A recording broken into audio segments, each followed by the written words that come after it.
December 10th, we're at the Baptist Shiloh Church. It's a historical building in Detroit. And the guys are tuck pointing currently. Anthony's doing some grinding right here. That's not Anthony.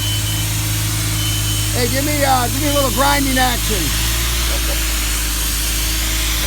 So here we're actually removing the old mortar, and then the guys are go ahead and filling in the gaps.